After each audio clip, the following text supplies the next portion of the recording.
what is if there's a person watching this right now who needs to give a tool to their friend or they need a tool themselves? I love how practical your counseling was when I was with you and I lived in Indiana, because like most men, we just want to be told what to do.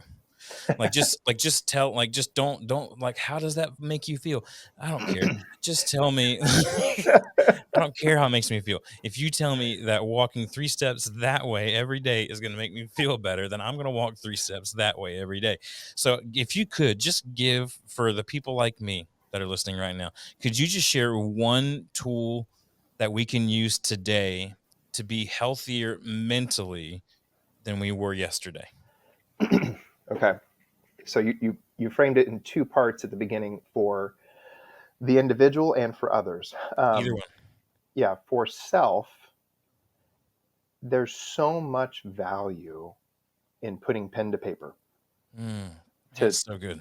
stop just making theoretical plans in our head and all that stuff. Put pen to paper with, especially for men, Yeah. what is the specific issue? Like, what's define the problem? What's the deal? What's the deal? What am I even dealing with? Yeah. And and maybe it's just a brainstorming. Like, it's, yeah, this isn't going right at work. Yeah, this isn't going right in relationships. Or yeah, this isn't going right in this friendship. But like, ultimately, does it boil down to I'm still grieving something, or um, I'm not taking care of myself? Like, Yeah. like exercise is the greatest antidepressant we Mm, know of. Like, that is phenomenal. yeah. Um, but really put pen to paper to identify the problem, because one of the big issues with counseling is in the beginning we try to identify what is a treatment goal, and so many people are like, well, I don't really know, I want to feel better, and Mm, it's very broad and yeah. desperate, because that's usually the point, especially men come to therapy if they're desperate. Yep. um, we'll actually come to it with an identifiable goal, like I want to learn how to open up more. I want to learn how to trust again. I want to learn how to not be so bitter and angry. Like, be as specific as possible and Mm, be honest with yourself. I mean, that translates so well to addiction work, because that's my absolute expertise. It's yeah. the first step.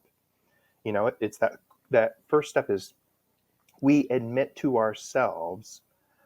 That those first couple words are what's important. It's not about your life being unmanageable. It's not about a power having, or a substance having a power over you. It's about the first two words. We admit, we're honest with ourselves, and that is the foundation of any type of therapeutic work you can do. Is to be Mm, honest with yourself first about yeah. what needs to be done. Wow. Yeah, I imagine too that there are men listening or watching this right now and they're thinking like, I wouldn't even know what to write. And I love, yeah, towards the end of your explanation there, you said, even if it's just a couple of words, just get the first few words out. I would even argue too, because this is a practice that I use, especially when I begin to feel overwhelmed, and I'm trying to make it even more a part of my regular, everyday life. There's a book that I've been reading called The Artist's Way, and Julia Cameron talks about morning pages and being just 3 pages of writing straight out of your just consciousness, just going, just letting the pen go for 3 pages in your journal. If your journal is as big as a field note, which is like the size of your hand, or if your journal is like this big, whatever. I cheat. I got mine's like this big, but but either way, 3 pages of that still takes me some time. But man, I feel so much. I feel like my shoulders drop at the end of it. And if you could read my morning pages, you would read sentences like, "I don't even know if this is working. I feel ridiculous right now. I can't tell, yeah, which way is up or down. I don't really know what this is supposed to be." Like all the doubts. And I'm just emptying all the doubts. And what I notice is that throughout the day, I'm not walking around with those doubts because I emptied them out already. Mm-hmm. And I would challenge the men too to go, even if you don't write full sentences, like dudes love lists, right? Make a list of everything that's bothering you.